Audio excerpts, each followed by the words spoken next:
Assalamualaikum warahmatullahi wabarakatuh. Sahabat Fauzi Al-Hafiz Channel, jangan lupa subscribe, like, comment, and share ya. Terima kasih.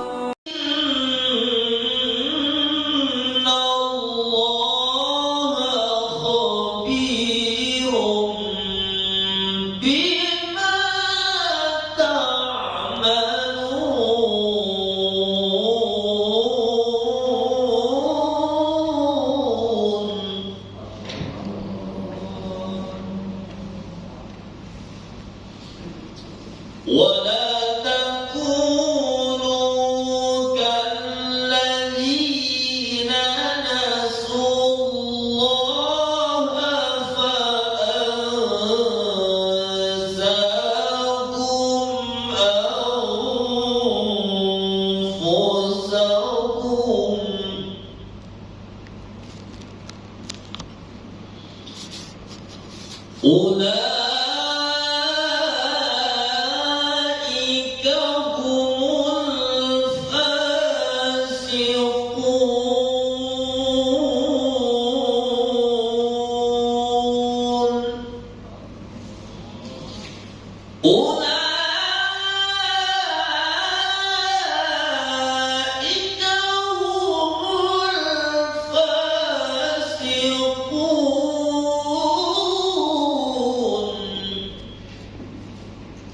Selanjutnya, selawat dan salam tanpa kita sampaikan pada junjungan kita Nabi besar Muhammad SAW. Allahumma sholli ala sayyidina Muhammad wa ala sayyidina Muhammad.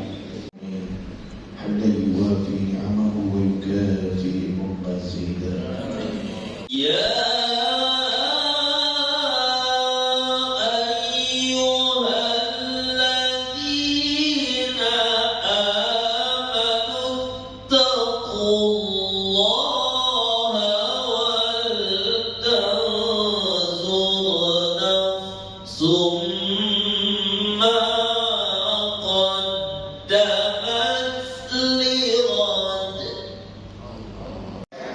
Karena itu sudah tuntas pendidikan ormas Islam. Tapi yang perlu kita sampaikan itu adalah penguatan di dalam aspek pengembangan.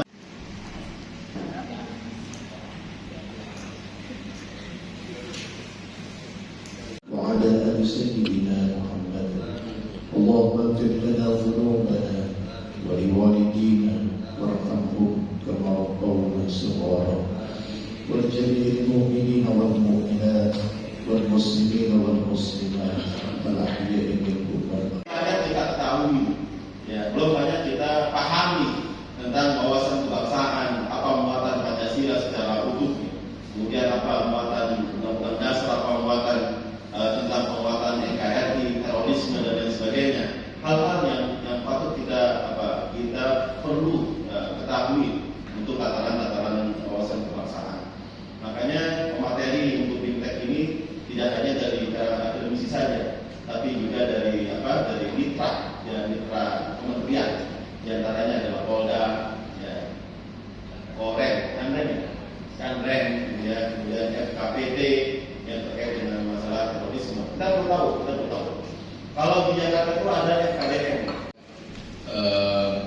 Ormas Islam dan ormas pemuda Islam, isunya lain dialog berkaitan dengan ormas Islam dan ormas kepemudaan.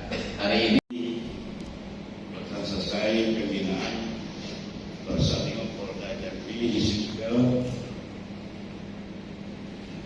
pencegahan radikalisme dan intoleransi di kalangan polisi.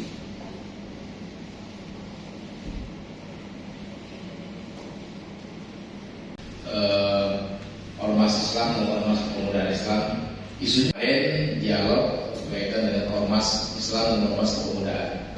Hari ini Karena itu sudah tuntas pendidikan ormas Islam. Tapi yang perlu kita sampaikan itu adalah penguatan di dalam aspek pengembangan. 25 pertumbuhan ekonomi kita itu mencapai 77%. Di balik ini tumbuhnya generasi pekerja yang produktif, pertumbuhan ekonomi kita itu akan membuat Indonesia masuk 7 negara besar ekonomi dunia. Jadi kita bersyukur, dan ini yang selalu harus disampaikan oleh penceramah.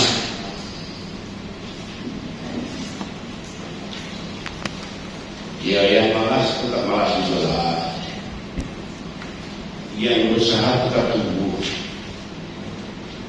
Biasanya kalau orang malas itu biasanya namanya teologi Jabariyah kan? Pasrah dengan nasib. Tidak akan berubah hidup ini kalau kita pasrah dengan nasib tanpa usaha. Dan orang yang tumbuh itu adalah orang yang selalu optimis.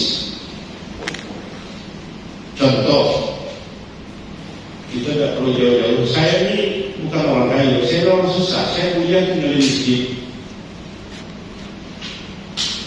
Kuliah dari situ menuju jalan kaki di IAIN. Bayangkan Pak, jalan kaki di jauh kuliah kita kawan-kawan pakai motor. Rasa minder wadah komplek itu ada, rendah diri itu ada. Dulu sering diajak kawan-kawan itu, kalau saya ini orang Sarawak, kan sama dengan dia Saleh. Kalau kita masjid, kalau dia kaki ejekan itu dijadikan pemicu semangat itu. Alhamdulillah berjalan. Dan saya bersyukur sampai sekarang saya bisa mencapai posisi di waktu ketua umum sudah berjanji, dan alhamdulillah saya bisa mendapat anugerah guru besar di bidang sumber daya manusia. Kalau kita besarnya nasib, apalagi berkembang pandangan, ayatnya pun semakin tinggi, sama pado, lurah ado, waket ado, ngampun dia soal itu kan pandangan-pandangan orang pesimis kan. Tapi kita yakinlah kalau kita optimis, insya Allah terus berusaha, derajat kita akan dinaikkan oleh Allah SWT. Begitu juga dalam kehidupan negara. Kalau yang pesimis itu tetap adalah pokok aku pun gaya pemerintah, itu dia benar salah. Apalagi penceramah ini paling banyak dengan modal 1-2 ayat, rajin menyaji maki pemerintah, itu sudah dianggap hebat. Yang penting menyaji maki pemerintah, sudah dianggap hebat. Terus ya, kita bayangkan Timur Tengah itu diperkirakan hampir penduduknya 250 juta. Dibagi ke dalam 22 negara. Coba yang Timur Tengah sekarang, Yaman, konflik antara Syiah dan Houthi. Kemudian Syria, konflik ISIS masuk. Somalia, perang antara sama-sama Wahabi, pemerintahnya Wahabi, oposisinya Wahabi. Perang yang pemerintah mengkafirkan rakyatnya yang dianggap kafir, yang rakyatnya mengkafirkan pemerintah walaupun sama-sama Wahabi. Bayangkan. Jadi negara ini tidak stabil. Ketika negara tidak stabil, kapan pemerintah bisa membangun sumber daya ekonomi dan sumber daya manusia? Indonesia terdiri dari 400 etnik, 400 suku, terdiri dari hampir 500 bahasa, terdiri dari 5, 6, 7 agama. Kita bersyukur Indonesia tetap stabil. Apa kata pengamat Timur Tengah dan duta besar negara-negara seperti duta besar Arab Saudi? Kenapa Indonesia ini stabil? Karena ada ideologi Pancasila, kesepakatan para ulama, para tokoh yang tidak mempermasalahkan antara hubungan negara dengan agama. Itu sudah selesai. Ini penting Bapak sekalian. Ada doktrin-doktrin yang dikembangkan kalangan kelompok radikal yang mengatakan milih Quran atau milih Pancasila atau milih Quran, milih NKRI apa milih Allah. Itu tidak bisa dijadikan pilihan, tapi adalah satu kesatuan. Taat kepada Allah, taat kepada pemerintah yang sah itu adalah bagian dari ketaatan kita kepada Allah Subhanahu wa Ta'ala. Ada dalilnya. atiullah atiur Rasul wa ulil amri minkum. Jangan pula kamu mencerna tentang pemerintah kafir, mengkritik di semuanya jamaah. Kalau sudah anggap kafir itu wajib diperangi kan.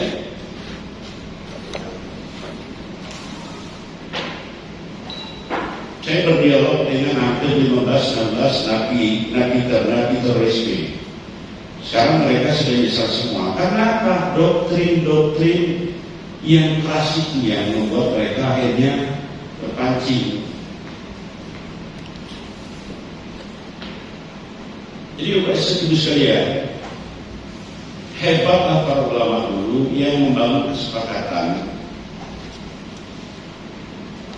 berkompromi untuk menegakkan Pancasila. Walaupun dulu ada usulan piagam Jakarta, ketuhanan yang Maha Esa dan kewajiban kepada umat Islam untuk jalan ke syariat masing-masing.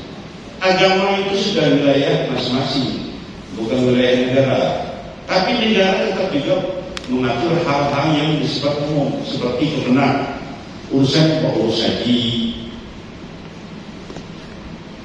kemudian membina para penceramah adalah memiliki citra. Itulah yang kita orang.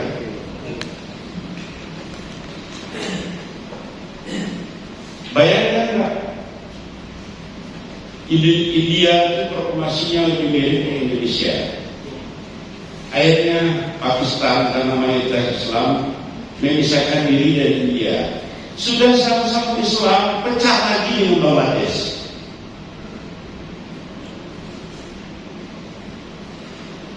Maju dari Pakistan, maju dari Bangladesh.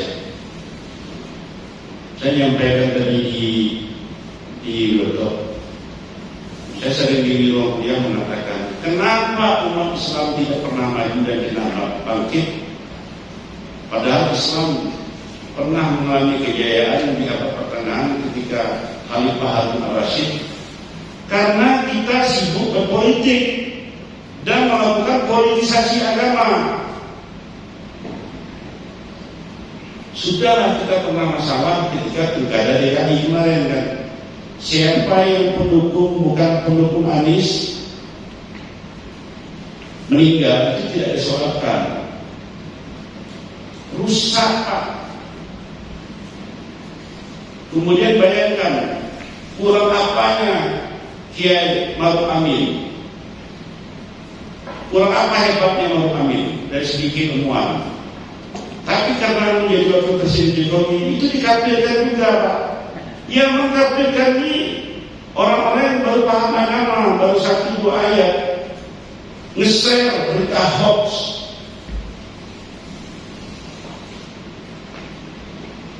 Akhirnya kita terpolarisasi, terbagi dua. Yang menganggap mereka layak Islam, di luar mereka tidak Islam. Kurang apa KKNU? Itu juga dianggap kafir. Yang ngaji dari kecil sampai tua ngaji beribadah di pondok-pondok pesantren itu dikafirkan juga. Kenapa? Dianggap pendukung pemerintah. Padahal NU bukan pemerintah tapi menjaga kestabilan negara ini dengan ideologi moderat Wasatiyah berada di tengah demi kemaslahatan bangsa ini. Menjaga keutuhan bangsa itu lebih utama daripada kehancuran negara ini. Coba Pak, kalau kita setuju membangun negara berdasarkan agama. Coba kalau dulu para ulama kita tidak bersatu. NU mendorong peraturan perundang-undangan berdasarkan dalam NU. Misalnya, di dalam undang-undang itu bagi yang meninggal diwajibkan yasin tahlil. Bagi yang meninggal diwajibkan talqin. Pasti nolak orang yang Muhammadiyah. Atau kelompok Wahabi yang tampil hingga menyusun undang-undang dibuat aturan. Kalau sudah ditetapkan oleh undang-undang, itu wajib Pak ditertibkan oleh instrumen hukum negara, yaitu polisi. Undang-undang menetapkan tidak boleh adanya maulid Nabi. Kalau ada orang maulid, tangkap polisi kan? Kenapa? Bid'ah. Karena aturan negara seperti itu. Bayangkan Pak, akhirnya negara bisa bergerak. Apalagi kalau berdasarkan agama, Indonesia tidak seperti sekarang ini. Tidak ada Bali, tidak ada Manado, tidak ada Papua, tidak ada NTT.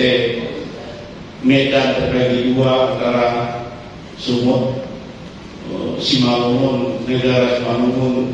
Jangan-jangan berdasarkan itu bagi lagi negara rinci, ya kan? Ada rinci tak? Karena kadang-kadang kita dari rinci itu menganggap bukan bagian dari Jambi kan? Nah, pengen buat negara rinci kan?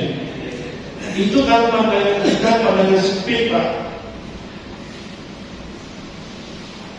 Untuk itulah peran para penceramah penting menjaga bagaimana membangun moderasi beragama, membangun luasan pandangan agama yang wasatiyah, yang moderat, agar negara stabil Pak, fokus membangun ekonomi dan sumber daya manusia.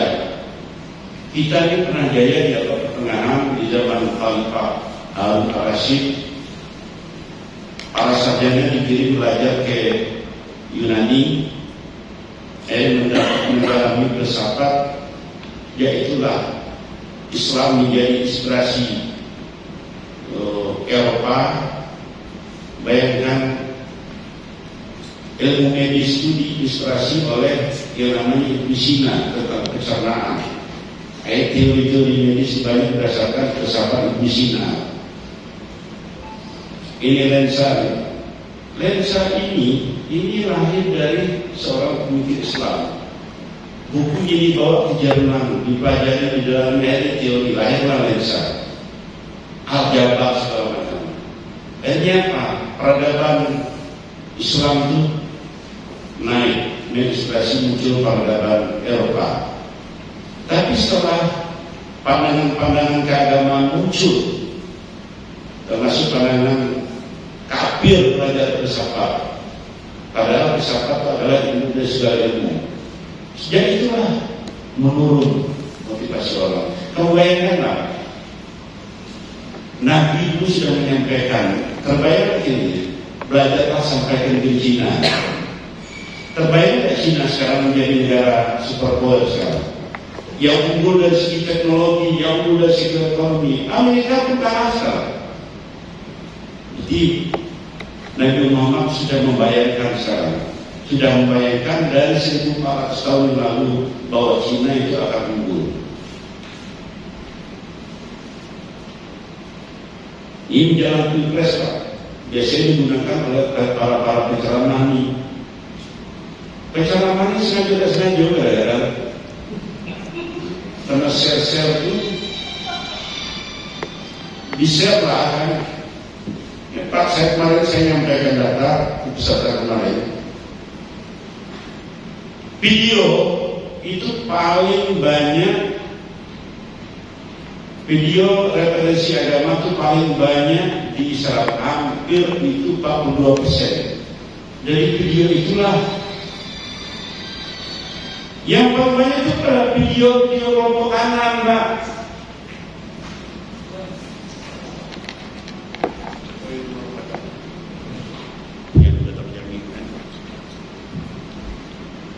Saya selamat malam, ada salah satu dosen mengundang salah satu penceramah yang maki-maki pemerintah. Mau dibawa ke WIN, enggak.